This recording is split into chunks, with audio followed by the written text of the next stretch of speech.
I didn't know that a single afternoon could shatter everything I'd built over a decade.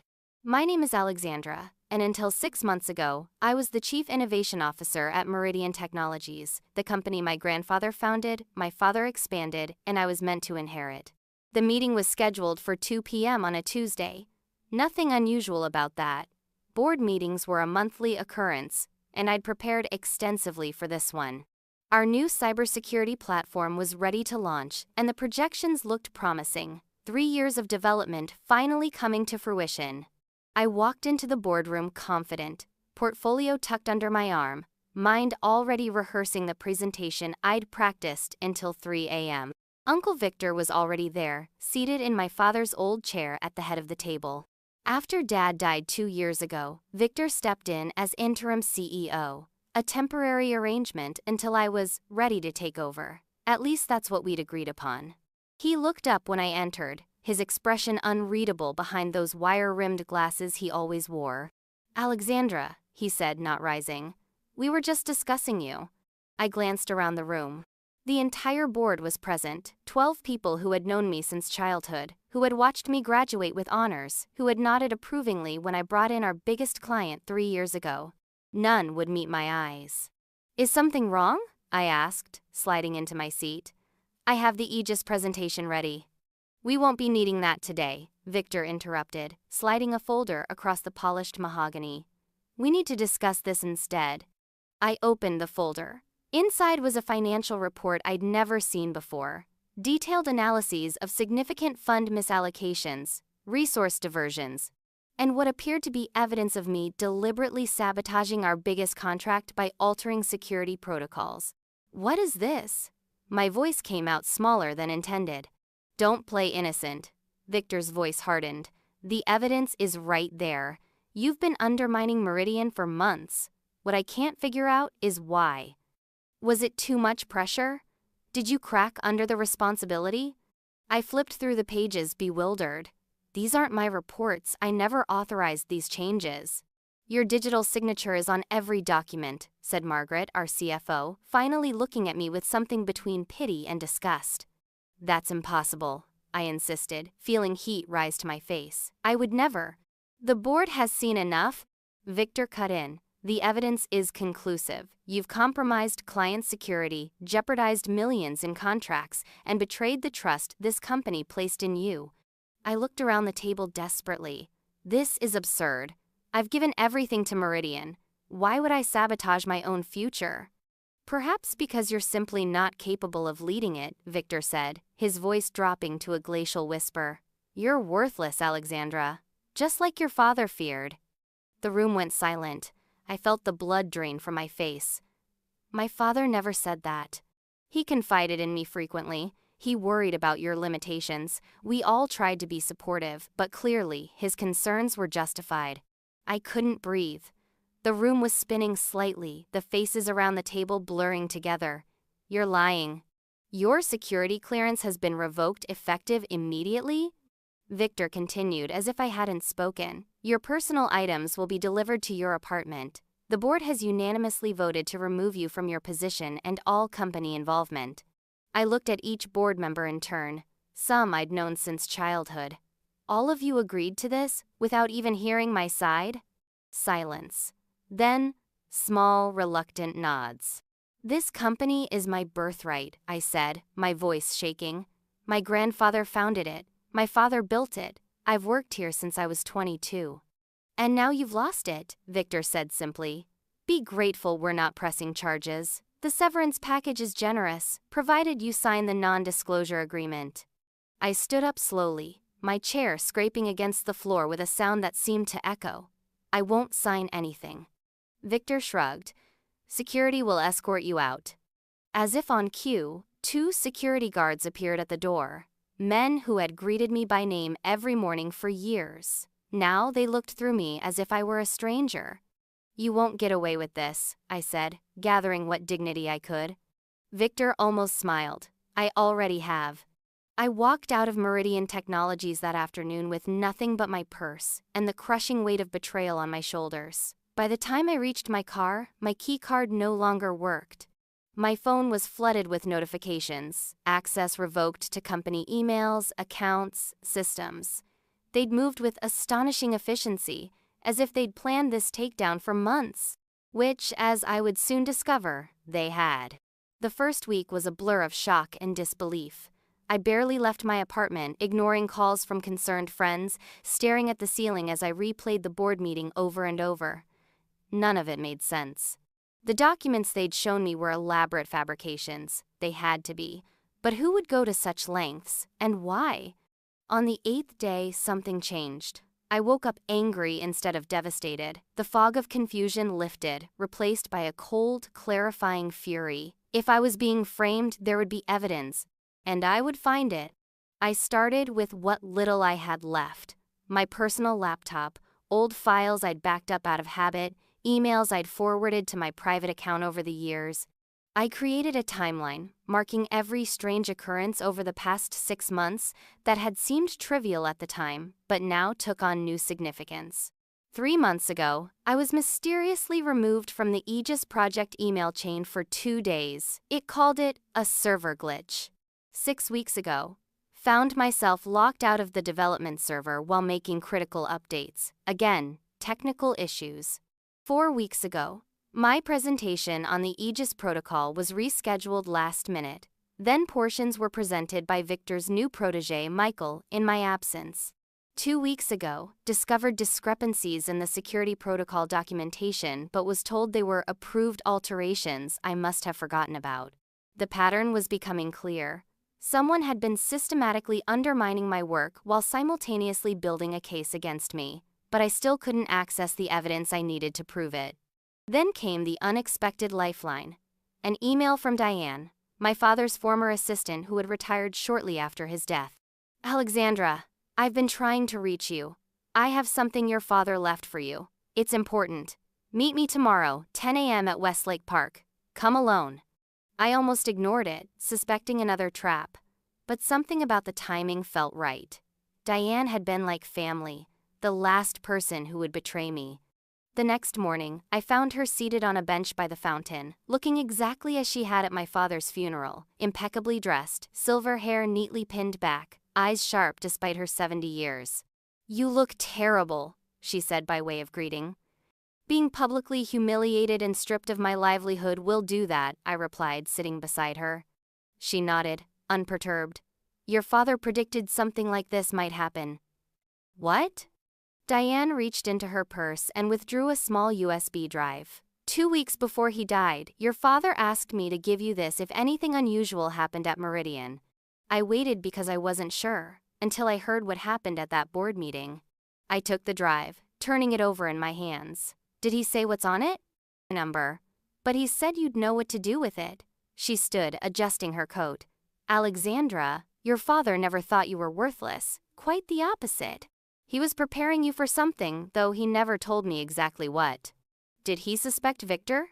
Diane's expression hardened slightly. "Your father and Victor had disagreements about the future of Meridian. That's all I know for certain." She squeezed my hand briefly.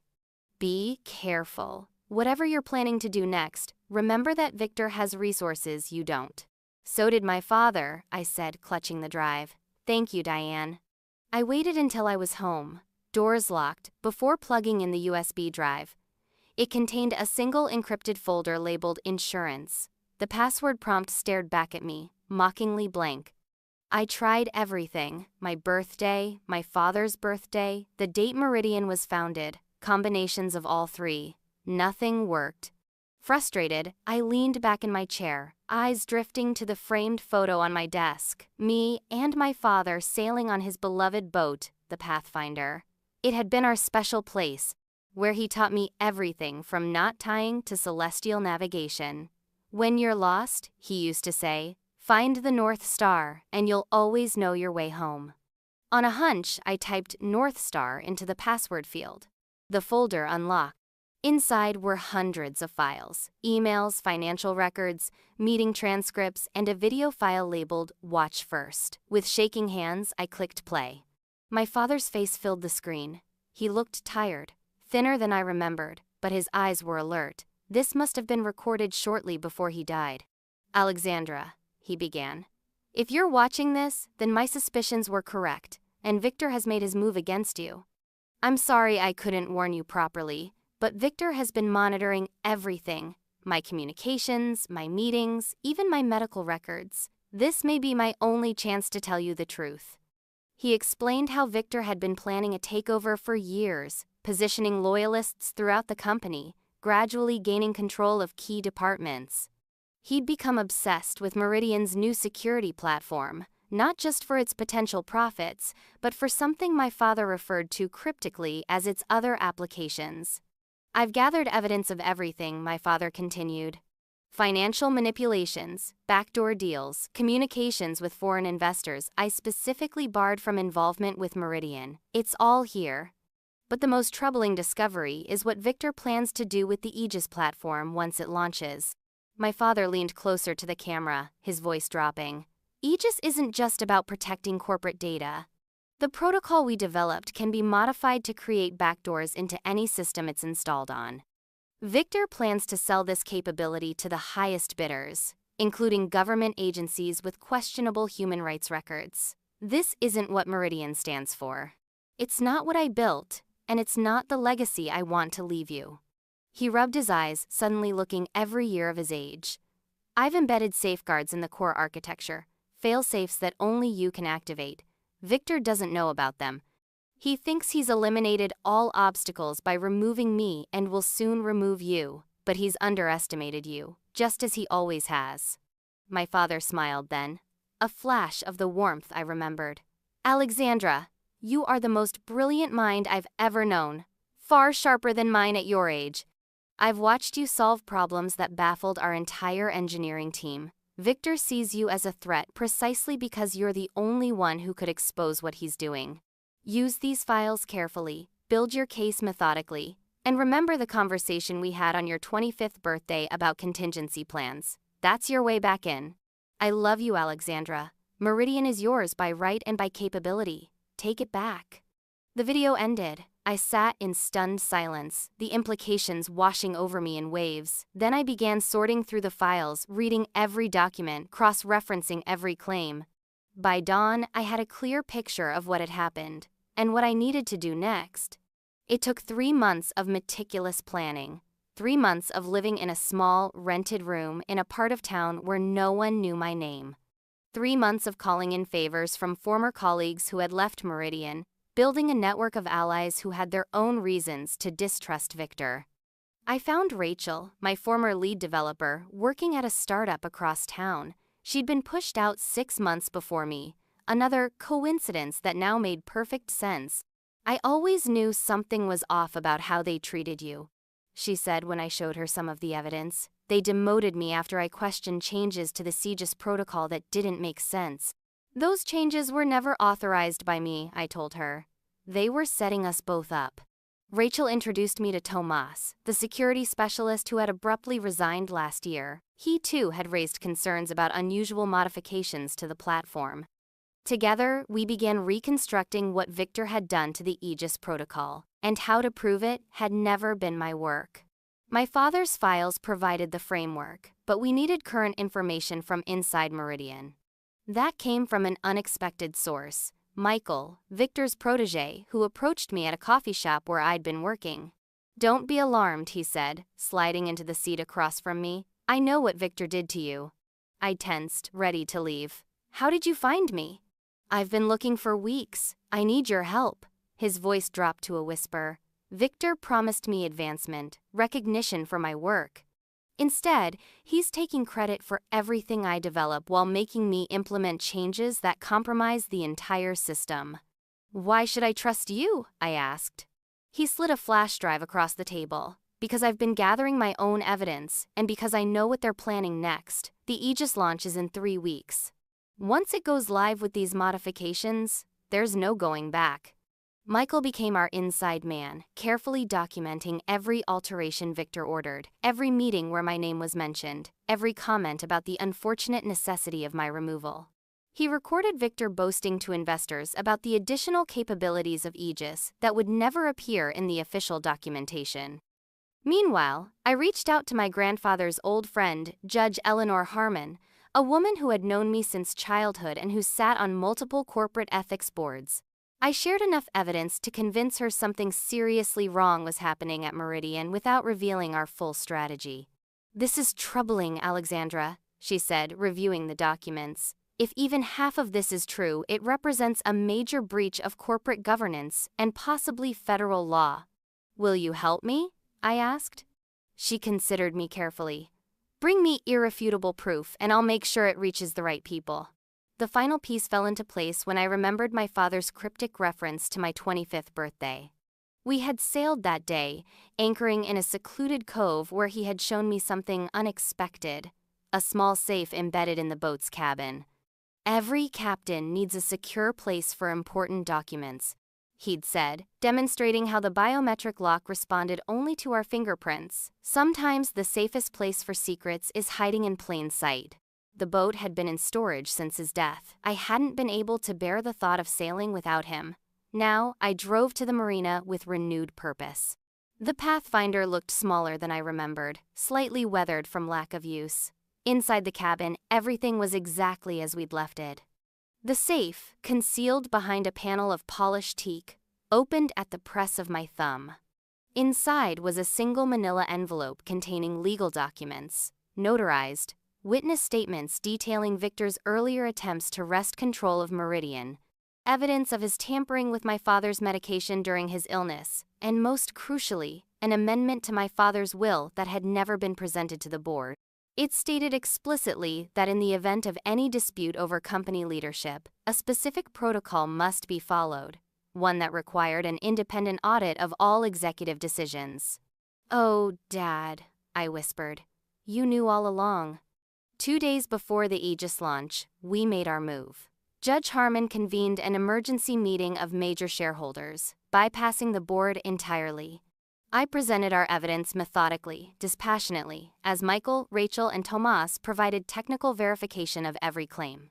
When Victor burst in, 20 minutes late, and already shouting about unauthorized gatherings, he found himself facing not just me, but a room full of increasingly angry investors. "This is absurd," he sputtered, glaring at me. "She was removed for incompetence and potential criminal negligence." "Interesting choice of words," I replied calmly, queuing up a recording Michael had provided, Victor explicitly instructing him to alter security protocols and sign them with my digital credentials. "Would you like to explain to everyone why you ordered these changes under my name?" "Or perhaps," Judge Harmon interjected, "you'd prefer to address the evidence suggesting you deliberately altered your brother's medication during his final illness? The timing of his decline correlates rather precisely with your increased access to his home." The color drained from Victor's face. "That's a malicious lie." "We have testimony from the home health nurse," I said, "and the pharmacy records." I hadn't wanted to believe this particular accusation, but the evidence had become impossible to ignore. My father hadn't just died, he had been helped along the way. The meeting lasted 4 hours. By the end, the shareholders had unanimously voted to suspend Victor pending a full investigation, appoint an interim management committee, and delay the Aegis launch until the platform could be thoroughly reviewed. Victor was escorted from the building by the same security team that had once removed me. As he passed, he hissed, "This isn't over." "Actually," I replied, "it is. The FBI has some questions about those international clients you've been courting. They're waiting outside." 6 months later, I sat in what had been my father's office, and briefly, Victor's, reviewing the final report on the reconstructed Aegis platform. The back doors were gone, the security protocols restored to their original integrity. Meridian's reputation had taken a hit, but our transparency throughout the crisis had salvaged much of our clients' trust. Victor was awaiting trial on multiple charges, from corporate espionage to criminal negligence in my father's death. Most of the board had resigned, replaced by individuals I personally vetted for both expertise and integrity. Rachel now headed the development team. Tomas had returned to lead security, and Michael, after proving his loyalty, was rebuilding our client relations department. A knock at the door interrupted my thoughts. Diane entered, carrying a small package. "This arrived for you," she said, setting it on my desk. "Special delivery." Inside was a wooden compass, beautifully crafted, with a note in Judge Harmon's handwriting. Your father always said you'd find your way home. Meridian is lucky to have its true north back. I placed the compass beside my computer, next to the photo of my father and me on the Pathfinder. The company was still healing, still rebuilding. So was I. But for the first time since that board meeting nearly a year ago, I felt the weight lifting from my shoulders. Victor had called me worthless in front of everyone who mattered, thinking he had orchestrated my complete destruction. He never understood that in trying to erase me, he had only revealed his own weakness. My father had seen it coming and had prepared me in his own way, not by warning me outright, but by teaching me to navigate through storms, to find my bearings when everything seemed lost. Sometimes betrayal comes from those closest to you. Sometimes your legacy is stolen rather than freely given. But as my grandfather used to say, what's taken through deception can never truly be possessed. Meridian was mine again, not because of my name, but because I had fought for it, proven myself worthy of it, and no one would ever take it from me again. Have you ever been betrayed by someone you trusted? Someone who should have protected you but instead tried to destroy you? Leave a comment below and share your story. If this resonated with you, hit subscribe for more stories about perseverance, justice, and the power of trusting your instincts even when everyone tells you you're wrong. Remember, sometimes being underestimated is your greatest advantage. Until next time, this is Alexandra, reminding you that your worth isn't determined by those who try to diminish you, but by your refusal to let them succeed.